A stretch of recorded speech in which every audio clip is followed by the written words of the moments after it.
No, I don't. I experience the sound of the letter. So if I say ooh, that's a quality which can make this ooh and go there. And the ooh, we did not touch it that much. It's very much to do with energy coming from left and right and meeting and melting. And if you feel into this quality, you can really touch the ooh. Ooh. It's a soul sound. And when I do this, I feel this quality.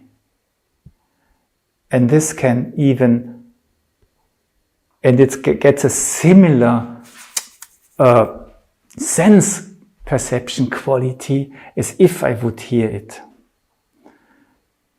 But it's not hearing as if you would speak it. I hear it with my body and not with my ears.